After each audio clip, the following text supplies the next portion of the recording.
Ba-ba-da-bow-bow. Banger Management Fantasy Hockey Podcast. Woo!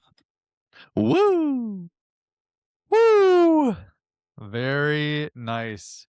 Welcome in, one and all, to Banger Management, the Fantasy Hockey Podcast with Jake, Josh, and Kevin. What has two thumbs and is in the Fantasy Hockey Finals for our league? Did you just call me a what? I called us both once. Hey, Josh. How you doing? Josh is just, if you're on the YouTube, you see Josh's face right now. It's definitely, he's thrilled for the both of us. He just wishes it could have been a three-way final. I always wish it could be a three-way. Let's do the intro, and then we'll discuss how crazy the last day of our week 22 semifinals matchups were for both of us, and we'll keep it brief, Josh. Yesterday, he sent us the Squidward looking at Patrick and SpongeBob having fun. And it was honestly perfect. I don't think there was a better meme to describe the situation. This meme has been running through my head nonstop for the past week. It's literally just anytime I see any message in the chat, I'm just like me looking out the window. It's brutal. Yeah. For context, Josh got eliminated in round 1 in the quarterfinals. Jakey and I were in the semifinals, and somehow, some way, we both made the finals, and we'll be facing each other. Banger Management versus Banger Management. Listen, at least the trophy's gonna stay within the family. Josh has held that seat for a long time. Josh was a 3-time back-to-back winner. Lost the crown last year to a non-Banger Management league mate, and this year, I guess, listen, the crown's coming back home, but who will get it? That is the big question. But Jakey, how did your semifinals go? Because I feel like, mine was a roller coaster and a half. I know yours was a little bit more safe, but it's still, obviously, you're always stressed about everything, right? Yeah, it was brutal. it was not as crazy as yours, but what happened is that us three, we were hanging out during the day yesterday, and Chesterkin was playing. And then I got home, and basically, had Chesterkin gotten a shutout, it would have been really, really bad. 30 seconds left in that game. Maki Samaskevich, my 17th round pick, who's not on my team anymore, scores on Chesterkin, breaks the shutout. He still gets the win, which was bad, but the shutout would have been really, really tough to overcome. Best 17th round pick who's not on my team anymore ever. And then I'm like, all right, good. Goalie categories are set. We're fine. Swayman gets the back-to-back start. I'm like, wait, what is going on? And Kevin had Greaves, so we were both on the same page here. Yeah, I was too stressed to watch that game. I went to the gym in the middle of the Columbus game because the game was at 5 p.m. Eastern. While I was at the gym, I'm peeking at the score because I'm too nervous. My matchup, guys, I've been losing my matchup the whole week. I did not lead once. If anything, on Monday, my opponent got a shorthanded point. Matthew Nye's first shorthanded point of the season on Monday in the semifinals of your championships. He put straight zeros the rest of the games, but that game really costed me. So it was just an uphill battle the whole week. I literally only had Greaves in my semifinals. I was just Columbus got 4 games. I think Greaves gets 3 of them. I'm just rocking with him. But it was an uphill battle, and then I'm okay, finally, at least I'm going to have my goalie category set. I was winning goals against average, save percentage. I might have even tied wins just with Greaves alone. Lo and behold, 3-0. Going into the third period, there's 10 minutes left. It's 3-0. I go for a run. I come back. I see it's 3-3 in overtime. I'm like, what the bleep happened? And then, of course, they lose in the shootout. So I lose save percentage. I don't tie wins. And then my opponent has D. Smith going, and it looks like he's going to get a shutout the whole game. Do I get into the D. Smith shenanigans? Because that was the... Yeah, you'll go into it in a second. But just to finish off, what happened with me is that then, because of this win from Swayman, okay, so he got 2 wins. He was losing wins. Then he got the win. Swayman was on my opponent's team. He overtook wins, and then I was like, all right, I'm absolutely cooked. And then it basically came down to if he got 2 more assists, he would have won. and He that's what need he ended up needed happening. yeah, your opponent needed Timo, Sanheim, and Dvorak. Dvorak to Yeah. combine for 2 assists to eliminate Jakey from the playoffs pretty much. Yeah, so it was And an 8-6 win, super down yeah. to the wire. Wait, Josh, this is literally the embodiment of the Squidward meme. I don't even know if Josh was watching our matchups or not. Okay, wait, look. Well, so say what happened with the Smith, then we'll get into the episode, and then we shall begin and give Josh some airtime because right now he's just smiling, having a miserable time. Wait, Josh, before I get into the D Smith stuff, like, how did you feel about, like, were you following at all our matchups, or you were kind of just like, I'll just check at the end, or what? I pretty much, the second I got eliminated, I checked out mentally. I was like, I'm done, you know? So I didn't look at the app again until probably like Friday night. And so I saw how you guys were doing. I saw it was pretty close. And then again, I didn't really check until like Sunday. I was like, okay, I wonder what's going on here, you know? And then I saw that you guys were like both still up for grabs, like coming down to the last game. And then I was about to go to bed and I was like, you know what? Like I looked at the matchup, I saw that it was going to come down to that overtime between Dallas and Philly. And I'm like, this is going to be 5 minutes of time just to see what happens. Like I do, you know, as much as I like to just check out and be like, I'm done because I'm eliminated, I still care, especially because it's you guys in it. So I'm like, okay, I'm going to watch this overtime and see what happens. And because like, I mean, at that point, Jakey pretty much had made it. The only way he could lose was if it was like a Dvorak to Sanheim to someone else like goal. So I was like, he's pretty much in, but like, I guess there's a 0.01% chance. But like Kevin, it was literally just like, if Philly doesn't score a goal, he's out. Like even if it went to shootout and Philly won, he was out. Like he needed them to score. And so anyway, so I decided to watch the OT, and then like it was nuts. It was like so. I felt stressed even though I wasn't involved. So no, it was. I definitely followed along towards the end, but at the beginning I was just like I needed a break. let me lay the foundation though, because going into the Sunday, I got 1 ad left. My opponent's got 1 ad left. He's got way more fab than me. I had $1 to my name. He had like $60. So going into, I was like, okay, I'm gonna prioritize picking up D Smith. But if I don't get D Smith, I'm not gonna go goalie, because if I don't get D Smith, that means he got D Smith, and I'm just gonna go for a skater because I had to flip points as well. So I picked up Taylor Hall, who ended up like not doing anything for me. But then he has D Smith, and it comes down to that. Like, first of all, I needed to flip points and hold on to save percentage. So the whole time I was like, I didn't even think save percentage was gonna be in like a worry for me, because Greaves had been doing so well. And then my worry was like not being able to flip points. And lo and behold, Jesper Brad and Connor Brown come clutch. Connor Garland gets me an assist. Anton Frondell, MVP pickup. This guy got two points on Sunday, helped me flip assists and points. And honestly, that was like what saved my season. And then Greaves, losing was detrimental, because I was losing save percentage by like literally a few hundredths of a percentage. And then I'm just watching this Dallas game, guys. I'm like, my heart, I gave a hug to my girlfriend, and she was just like, are you okay? Like you like, it feels like you're shaking. She's like, what's your heart rate right now?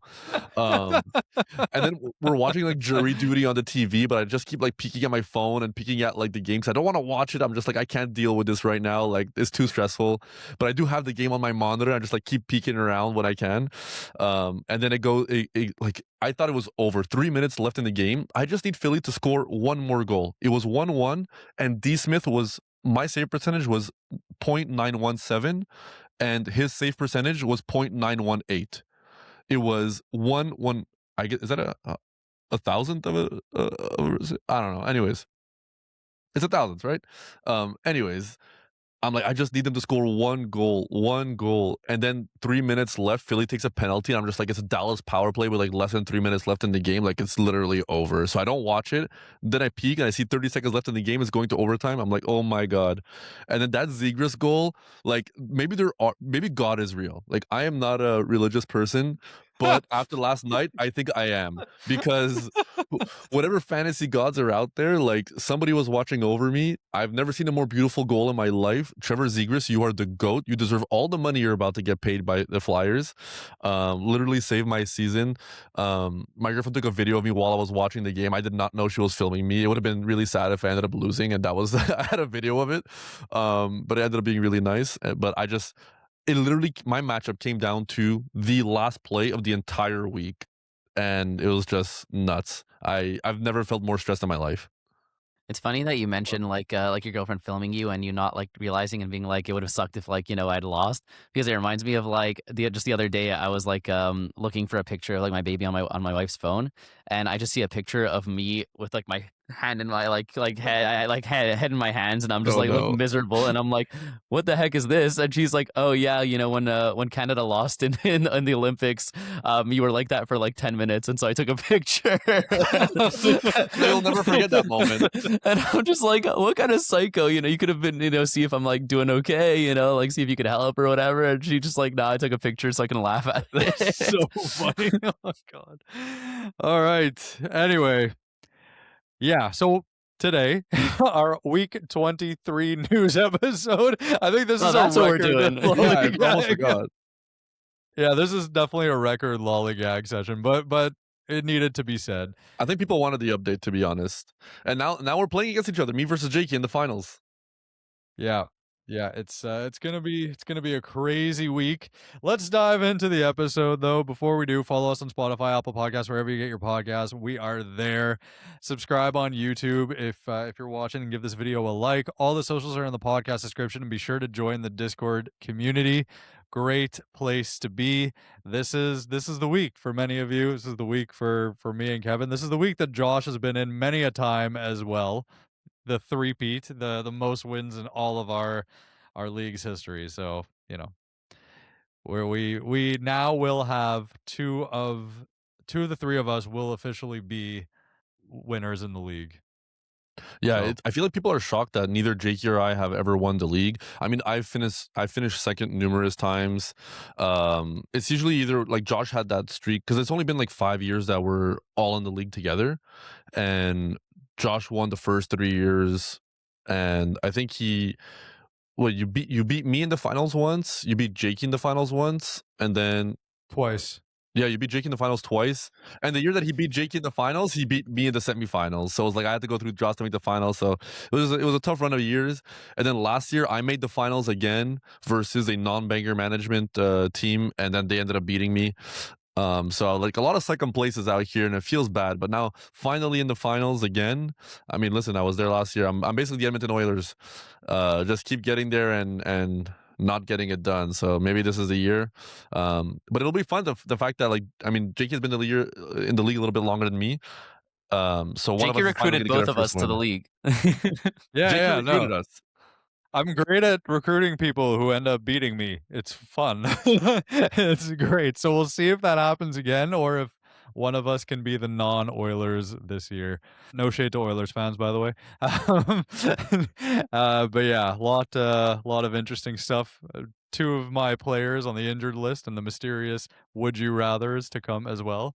No peeking, Josh. Yeah, I had to hide the would you rather's from the show doc because Jakey keeps peeking. He showed up right, he sat down to record. He was just like, "Oh, where are the would you rather's?" I was like, "I knew you were peeking." It was a trap, and he fell right into it. I was very excited when I read this, just because it's so funny and just fun. Bruce Cassidy, not for Bruce Cassidy though. Bruce Cassidy was fired from being Vegas Golden Knights coach, and they decided to hire the GOAT, John Tortorella. Look, as someone who doesn't have any stocks in Vegas players for the rest of the season, and as someone who loves chaos, and my wife is the biggest John Tortorella fan because I've shown her like some of his like highlights, of his like press Are you conferences serious? and stuff like that. Yeah, he's just so funny. What? Why am I just hearing about this It's now? funny. She's just like, it's just like I'll tell her stories about how, like, what was it, like a couple years ago, or just anytime he's been coach, right, where he just decides to bench his like best player, like healthy scratch, not bench. He'll like healthy scratch like 100-point guy because the guy like didn't back check one time, and she just loves that. So She's like, funny. yeah, You gotta send the no one message. exactly. She's like, no one should be safe, and I'm like, look, honestly, I find it hilarious as well. So I was just excited for her. I was like, you'll never believe who just got hired as the Vegas Golden Knights coach, and that was her first guess, and I was like, yeah, you got it. And his contract is literally for 8 games of the regular season and this playoffs, and then they're going to reevaluate in the offseason. So I guess we'll see. This is his trial period. We'll see how he does. I think he's kind of known as like a short-term fix, but not a long-term solution type of coach. So, But I think this is the best team that he's going to in terms of like short-term fix, right? Like he's been the recent teams that he's coached have not been of this caliber at all, and he's basically being gifted a playoff berth. I mean, it would be hilarious if Vegas misses the playoffs after they change their coach like that. But from what I'm seeing, like, Bruce Cassidy just did not have the confidence of the team anymore, and they were just like, we just need a change because his voice wasn't resonating with the team. I think another team is going to get blessed with Cassidy as a coach. To be honest, it's kind of reminiscent of like when Jim Montgomery got fired, and then Boston, hopped on that and or the opposite, hopped off that, and then St. Louis. But it's just, I don't know. I wonder where Cassidy goes, and what do we feel about these Vegas assets? Because Vegas has been in a deep slump. Their goalies have been not good. A lot of their fantasy assets have been dry AF, $, So, what do we think? Yeah, I mean, they've been dog awful, as we like to say. And look, at this point in the season, if this happens in the off season or early in the season, then maybe I'd be like, oh, I hate having John Tortorella as a fantasy coach. He's on my list. He's there with Rod and, a few other guys. But right now, 8 games left in the season, and he's not going to have enough time to mess around with too much. It's going to be a new coach bump, regardless of who the coach is. And since they've been so bad, it can literally only go up from here. The only thing I can see maybe happening, and I don't think this is going to happen, is if he decides to tweak power play 1 and maybe swap one of the forwards there with Theodore, just to shake things up. But in general, I think it could only be good for Vegas, because when you're playing so poorly and you get that new coach bump, you only have up to go. Yeah, I think I agree on that sentiment. Perhaps someone who will be very adversely affected is Dorofeyev, just because he has a very Why? offensive, just like a super offensive game, He literally has the second most points on, I think the second most goals on Vegas. Jakey's trying to just talk this into existence. He's saying that because Dorofeyev's on my team, and he's just speaking the bad juju out there. All right, I'll see you. Karma will come for you. The fantasy gods are real, Jakey. No, the truth of the matter is that I don't think it's going to affect you for sure not this week, and probably not even for the rest of the season. But that's someone whose deployment I would be, quote, worried about after going into the playoffs. Just because if he's a very offensive minded player, he's great at offense. That's why he's so good for fantasy. But into the playoffs, that's kind of someone I feel like may get the short end of the stick as far as Tortorella goes.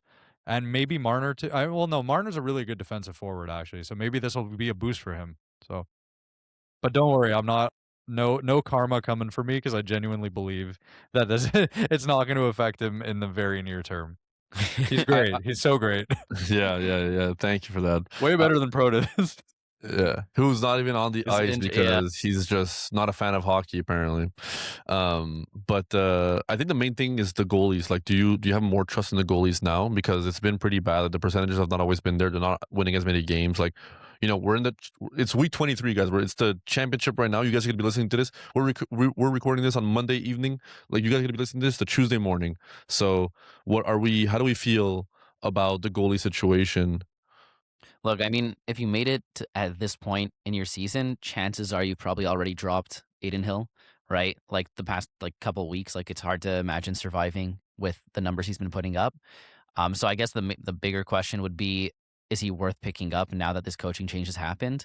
And I would still just treat it as on a matchup by matchup basis. I don't think he becomes some sort of must pick up. I do think the team should get that new coach bump, but that's such a abstract concept that I'm not willing to bank my championship week on it. So if I see that Vegas has a good matchup, look, I'm a bit checked out, so I don't have the matchups memorized right now.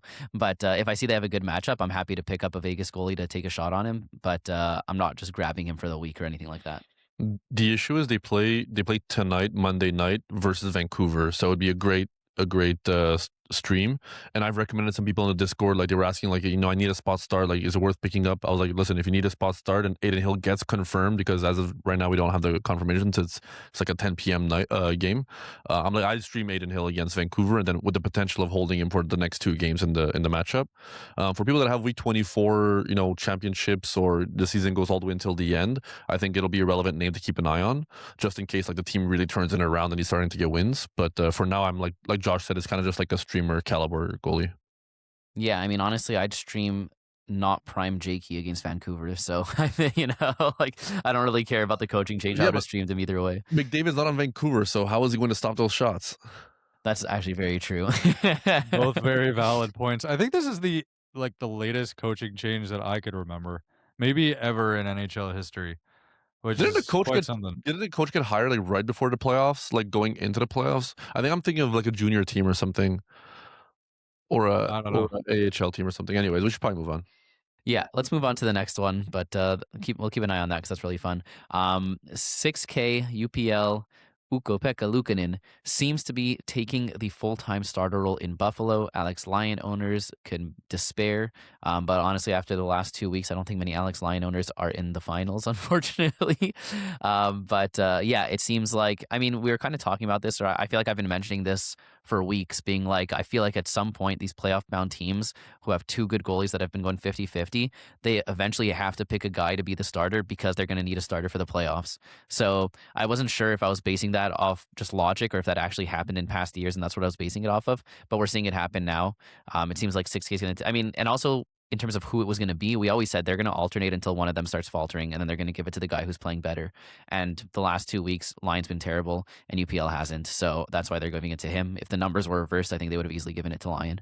So it'll be interesting to see. I mean, UPL, I think both guys should have been already owned. At this point, Lion's an easy drop and UPL's a must add, but I think his roster percentage is already pretty high. For like real life, this is a really good move because they need to consolidate and actually pick one starter going into the playoffs a little bit before the playoffs actually start. Teams have not done that in years past, and it does not work out well time and time again. But did they pick the right one? I don't know. Lyon was the one that was not playing well, right? There's a reason why they chose UPL. It wasn't like he was playing bad. They were like, all right, we'll just give you all the starts. And I think Buffalo, like they basically won every game, right? Until they had a 3-game losing streak, and they were like, okay, now we need to like do something about it. So I'm actually surprised that they decided, like after just 3 losses, after all those wins, that they decided to switch things up. But maybe this is just kind of like cementing for the playoffs and like how they're gonna go about it there. But to me, this makes Lyon absolute. You drop him. Buffalo only has a 3-game week in week 23, and Lyon was already only going to get potentially 1 start. And the fact that we don't even know if that start is guaranteed now, I think you cut, you move on. I think UPL becomes a really great streaming option if he's like the quote unquote main starter. I'm confident he gets at least 2 starts this week, and on a Buffalo team that is still one of the best in the league. So. Yep. All right, let's get into some of the injuries going into this week. So the first most important one that for Jakey's sake we're hoping is not long-term at all. Nikita Kucherov is day-to-day with a stuffy nose. So Gage Gonsalves is taking his spot on Power Play 1. I'm sure that's what everyone feels like who has Kucherov on their fantasy teams. It's like crunch time and this guy is like, oh, I'm sick. But look, obviously he's probably actually sick. You know, he's not just sitting it out. He missed 2 games. So that's like more than your average sickness, you would say. Yeah. So, I mean, the good news is that he's already missed 2 games for a sickness. So you're hoping that he could be back next game. If he's not, are you guys streaming Gage Gonsalves this week? No, I'm just gonna grovel in my despair. like, I mean, sure, it could be an okay option. The fact is, Tampa still managed to win. They're so good, and Hagel's a monster. Now, I'm also worried that if it's contagious, is Hagel gonna get sick? If one of them, I think they should just rest. They're already the top seed. Like what's the benefit of playing Kucherov this week? You know, I'm just no, no, don't you put that evil on me, Ricky Bobby. But yeah, I mean, if you own Kucherov and you're in the finals right now or the semis, and he actually does miss this week, you are not going to win. It's just that simple. So I mean, like I don't think I think it's okay to consider Gage Gonsalves, but it's like nowhere near a direct replacement. By no means am I mean, I need to wait to see what happens with the Tuesday report. I'm not picking up his replacement at this stage. Yeah. No, honestly, there's so many reasons why Gage Gonsalves is not the move this week. Number one being that Kucherov's not even confirmed out for even a single game. And number two, Tampa has a 3-game week, not a 4-game week. So I don't think this is a move. I wouldn't read too much into it. But let's move to the next one. Evgeny Malkin of the Pittsburgh Penguins is day-to-day. Anthony Mantha taking a spot on Power Play 1.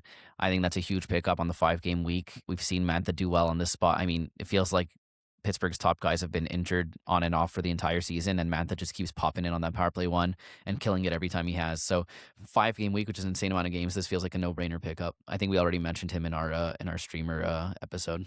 Yeah, we did.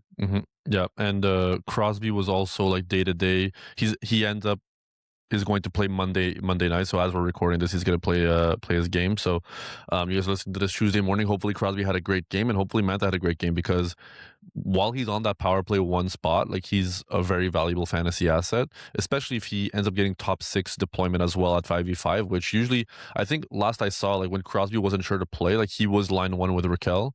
So maybe now he's going to slot into line 2.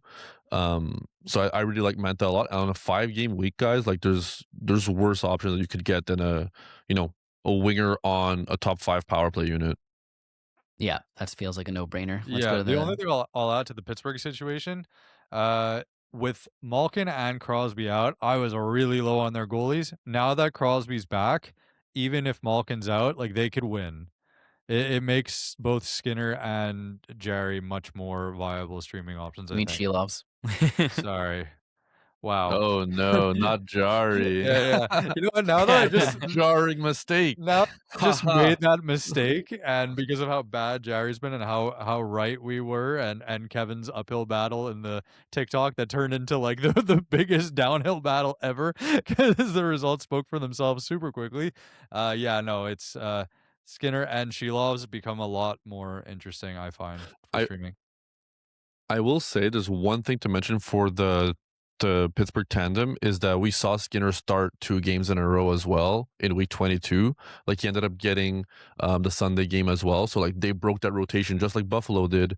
But then they have 5 games this week, so 2 back-to-backs, and Shilovs is getting the first game of the back-to-back. That means Skinner will play Tuesday, and then they have a Thursday game. So I'd be curious to see if Skinner gets that one as well, or if they go back to Shilovs, because 5 games, that means one of them is going to get 3 games, one of them is going to get 2 games. So I would have expected Skinner to get all 3 games this week, but we might get Shilovs, and if he's, it makes them more of a valuable stream, in my opinion. I honestly don't want whoever plays a Thursday, because that's Tampa Bay. So just to Maybe say, Tampa Bay without Kuch. Okay, move on to the next one. And any team is Dorofeev is literally getting benched tonight. any team is within reach when you have Erik Karlsson on your team. I'm just saying. The amount of like bad energy you guys are sending each other's way is honestly hilarious to watch, and I love it. I just keep it coming. All right, let's move on to the next one. Thomas Chabot of the Ottawa Senators is out for the season, at least the regular or / fantasy season, which is all we care about right now. Carter Yakimchuk took his spot on power play 1, but I will say that Jake Sanderson is on the verge of returning. I don't think it's going to be necessarily this Tuesday, but maybe the Thursday game. They've got 4 games this week, so if Sanderson was out also, then I'd be very interested in Yakimchuk as a pickup, but I don't like making these pickups where the guy could just come back and bump him and make him irrelevant. So I'm not too interested in that pickup with how close Sanderson seems to be. Yeah, you guys are listening to this Tuesday morning, and we just got a report right before we started recording that Sanderson will not play on Tuesday. Ottawa has a 4-game week, but it really seems like he practiced this morning in a non-contact injury, so it feels like it's really like right around the corner. Like, I think Ottawa has 4 games this week. I think he plays at least 2 of those games. So he might not play Tuesday. He might not play the next game after that, but then he might be back later this week. So if you have Sanderson on your IR, like, hold steady. It might be the week that you get him back, but that would make me like avoid picking up Yakimchuk if I don't already have him on my roster. All right, let's get to the Florida Panthers doing more of their shenanigans.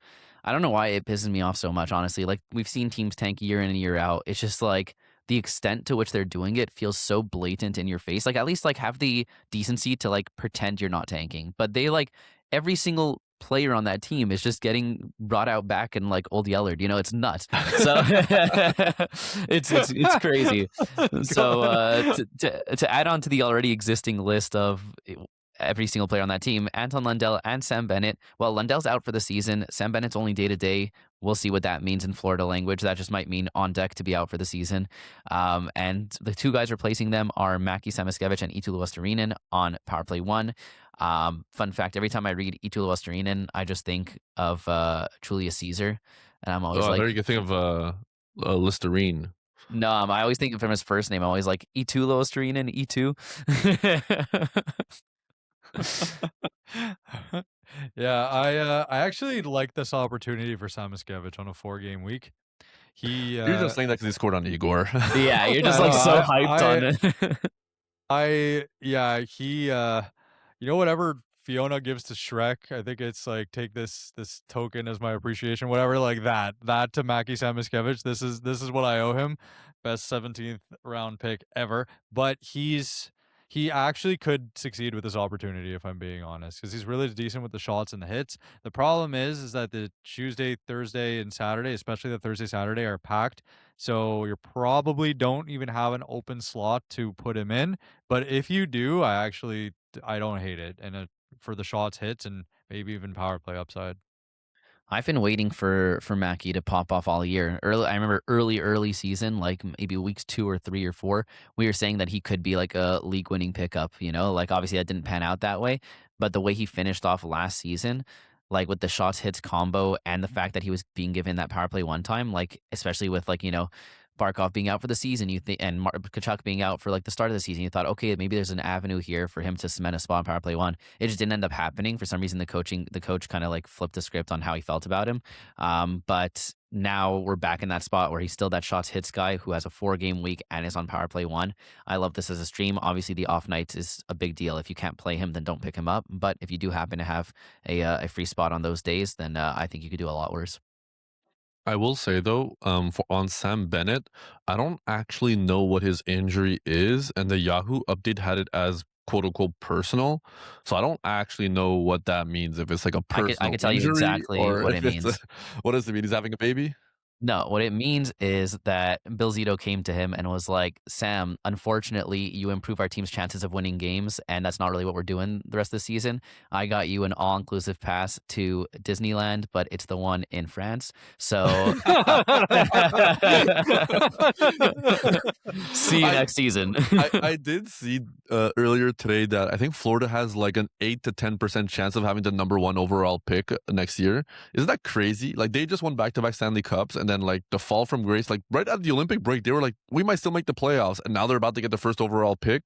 Like that's just it's nuts. It's not a fall from grace. It's genius. It's like, why bother exiting in the first round or like barely missing the playoffs? Just win cups, get first overalls, do both of those, and win forever. It's easy. That would be so nuts. That would be absolutely crazy.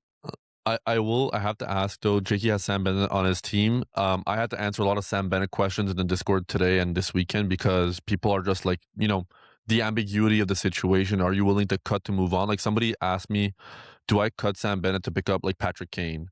And Patrick Kane has been pretty good.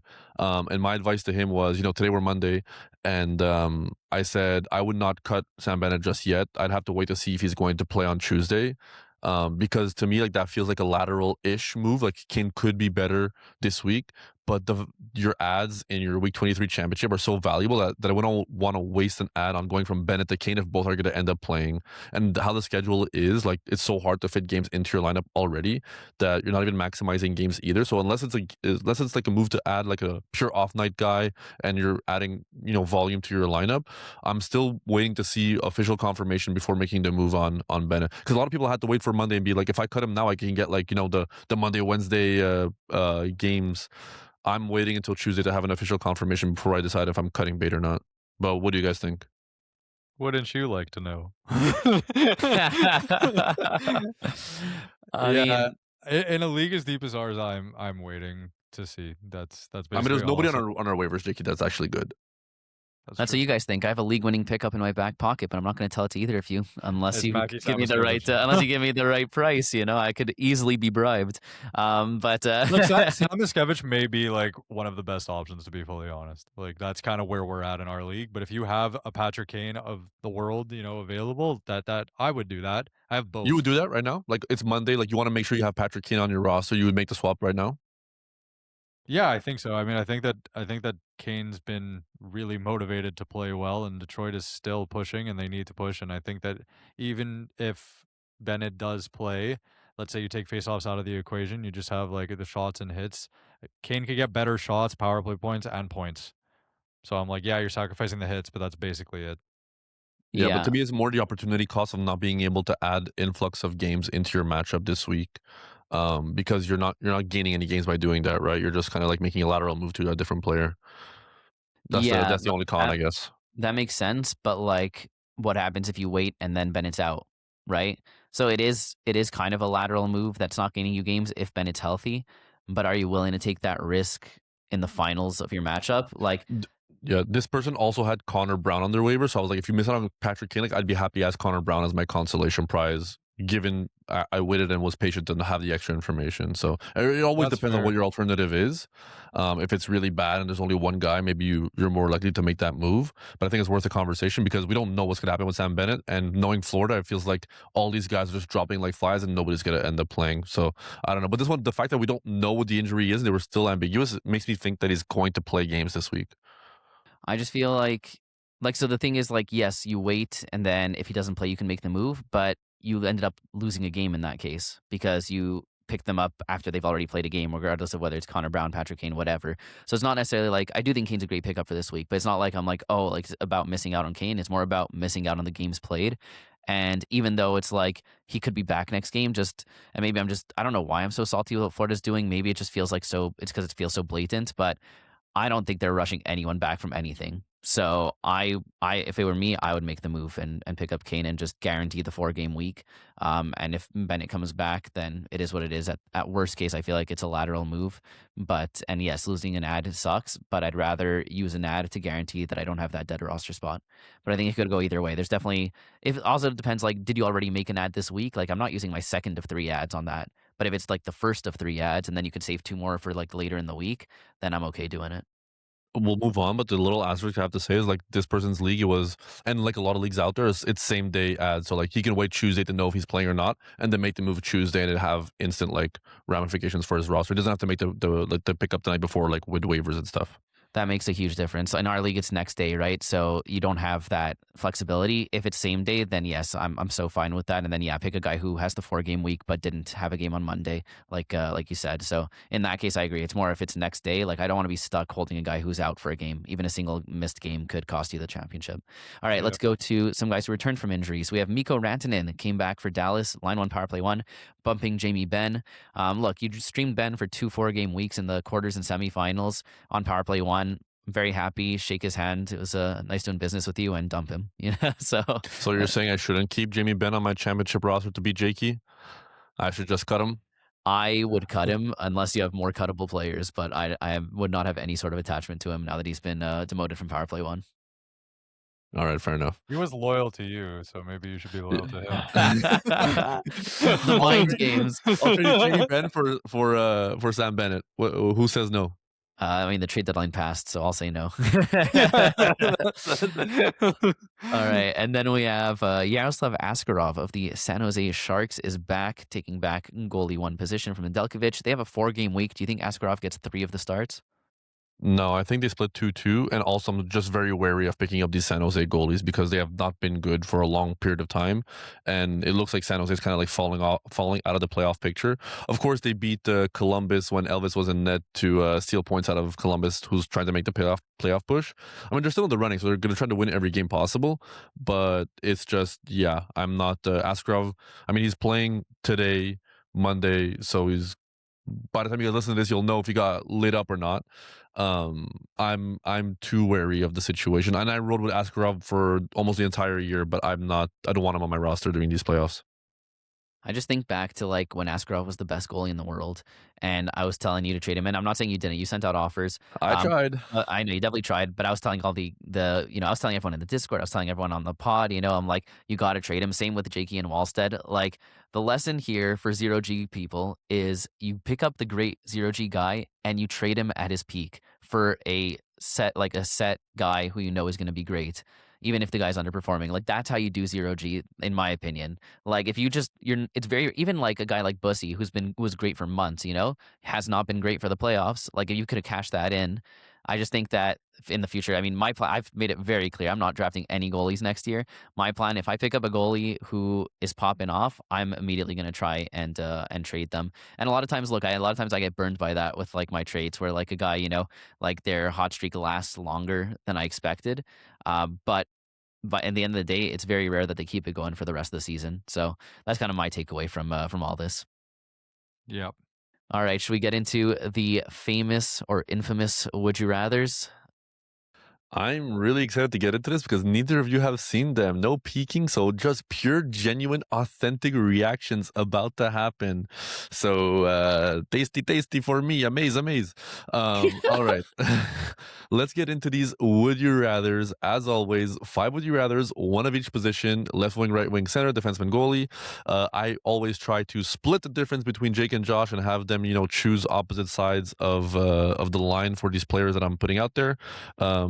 Like the recent episodes during these playoff weeks, I'm trying to pick the guys that are like on waivers and that are like hot commodities that people are really talking about. So I'm gonna do my best here to talk about relevant guys that hopefully are helping you guys in your matchup.